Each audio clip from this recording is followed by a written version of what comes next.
Muy bienvenidas, amables oyentes. Gracias por estar con nosotros en su programa Diálogo Bíblico. Con ustedes el pastor Juan Millán Orrego. Bienvenido, pastor. Muchas gracias, Raúl. ¿Y quién les habla? Raúl Medina. Iniciamos una nueva semana como también una nueva conversación.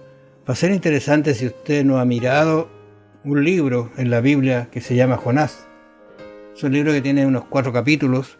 Interesante, de eso vamos a conversar, de el profeta sin descanso. Y vamos a hacer un análisis de algunas facetas de este profeta, el concepto de huir que tiene el profeta, el concepto de descansando en las profundidades, lo vamos a analizar. Jesús lo lleva a un descanso a él diferente que él quería quizá. Él no encuentra descanso en su obra, es interesante. Y por último vamos a ver un poquito acerca de encontrar el descanso según el libro de Judas. Así que va a ser interesante la conversación de esta semana. ¿No es cierto? ¿Qué te parece, Juan? Bueno, Jonás es un personaje extraordinariamente, interesante, atípico en algunas cosas. Parece que es presentado como una persona con carácter. Y cuando uno dice en estos días, esa persona tiene carácter, es que tiene mal carácter, ¿no? Ajá. Entonces, es un profeta contradictorio en algunas cosas porque, es un evangelista que tiene un mensaje que Dios le ha dado, que tiene que dar un mensaje a gente que a él no le gusta. A los ninivitas eran gente famosa por su crueldad.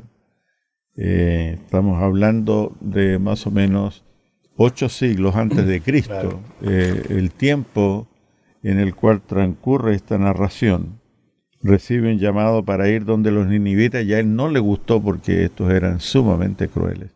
Pero de cualquier manera, el Señor dispuso en su providencia para que llegara hasta Nínive, predicó su mensaje por 15 días y conquistó la adhesión de 120,000 corazones. Es decir, del rey hacia abajo, todos aceptaron el mensaje. No hay ningún hombre, un evangelista, que haya hecho una campaña que haya ganado 120,000 almas en 15 días. No, yo no conozco. El más grande evangelista de la historia. Pero naturalmente hay otros matices que vamos a ir viendo esta semana. Exactamente. Estoy pensando en que Jonás, el libro de Jonás, sería tan hermoso que terminara en el capítulo 3. Porque es el triunfo, como decir, de Dios frente a un llamado que Dios hace porque Dios le entrega el mensaje. Pero está el capítulo 4 que vamos a reflexionar sobre él también en algún momento. Ahí en Jonás 4:11, aquí termina el libro, también especial como termina el libro, ¿eh?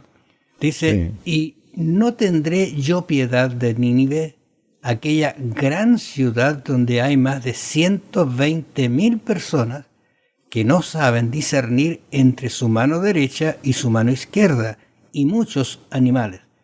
Esa expresión de muchos animales me pareció interesante a mí. Es una interrogante, una pregunta. Es una pregunta, exactamente. Y es una pregunta que hace Dios. ¿Ya? Dios sabe las respuestas, pero es una pregunta para hacernos meditar a nosotros, a Jonás y a nosotros, ¿no? Y que pone en relieve el carácter de Dios, ¿no? No solamente hay 120,000 personas, no es solamente un número, sino personas que no saben discernir y que necesitan más del amor de Dios, ¿no? Mucho más. Y ese concepto que dice que no saben discernir, Dios cómo se acerca al ser humano tratando de darle ayuda. Es una ciudad bastante grande, ¿no es cierto? Se entiende que estaba fundada a la orilla fértil del Tigris. Era real y tenía mucha extensión. Pero ¿qué sucede? Nos encontramos con un profeta que huye. ¿De qué huye el profeta? Interesante porque cuando uno analiza Jonás capítulo 1, dice que vino palabra de Jehová a Jonás, hijo de Amitai, diciendo, levántate y ve a Nínive, aquella gran ciudad, y pregona contra ella, porque ha subido su maldad delante de mí. Uh-huh. Interesante este concepto que hay aquí en relación al llamado que le hace Dios a Jonás, un llamado muy directo a pregonar a una ciudad que estaba perdida prácticamente, ¿te fijas? Y le dice, mira, anda. Y Jonás tiene una respuesta que es media extraña.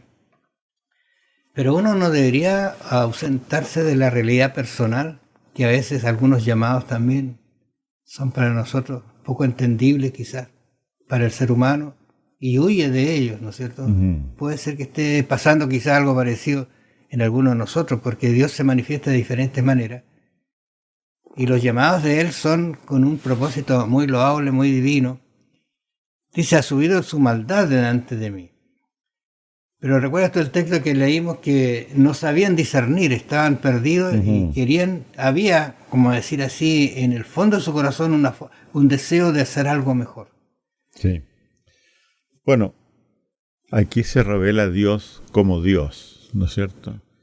Él hace demandas como Dios, pero también perdona y ofrece oportunidades como Dios, ¿no?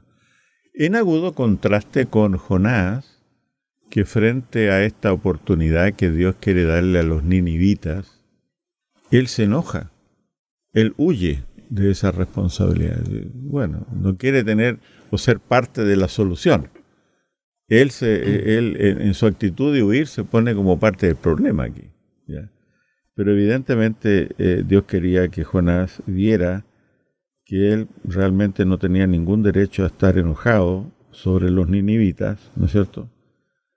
Y que una cosa es cumplir la misión, ¿no es cierto?, que está por sobre todo que Dios le ha dado a un profeta, y otra muy distinta es pensar solamente en su seguridad y confort personal, ¿no es cierto? Así que Jonás no le dio vida o ha sustentado la vida de los ninivitas. Dios es el soberano, no él, ¿no es cierto? Porque el mismo Jonás no tiene control sobre el crecimiento y el regadío de una planta. Dios arroja la lluvia sobre ella, ¿no es cierto? Entonces hay cosas que Jonás realmente tiene que ubicarse. Él no tiene control sobre muchas cosas. Pero Dios creó a los ninivitas, Dios los ha sostenido y Dios quiere salvarlos, a pesar de las decisiones que ellos han tomado. Exactamente, ese es el propósito de Dios para toda la humanidad en realidad.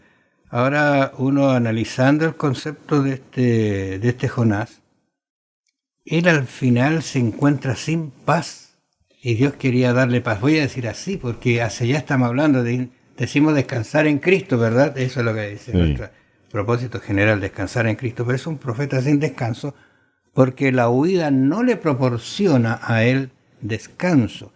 Estoy pensando que Moisés en algún momento dijo en Éxodo 4:13, y él dijo, ay Señor, envía, te ruego por medio del que debes enviar. A veces las razones que tiene Dios para llamarnos no las entendemos o las encontramos muy grandes y huimos de ellos y no le damos el valor a Dios que podría tener un llamado que Dios puede hacer, porque también Dios de alguna manera ayuda para que los propósitos que Él quiere que cumplamos, los cumplamos de acuerdo a su voluntad. Estoy recordando allí de los incidentes que hay en el pasado, de personas que también huyeron de los trabajos que Dios les había dado. Pero cuando miro a Jonás, y no voy a justificarlo, quizás Jonás pensó, con la maldad que hay en ese lugar, ¿quién sabe qué me van a decir? ¿Qué me van a hacer? Porque voy solo. Claro. ¿No es cierto? Uno puede buscar, ¿cómo que solo? Y aquí es el error quizás mental que tenía cuando empezó a huir. Huir le significó caer en una situación que quizás nunca se imaginó. Bueno, vamos a seguir conversando mañana de este tema. Que el Señor los bendiga. Nos encontramos entonces.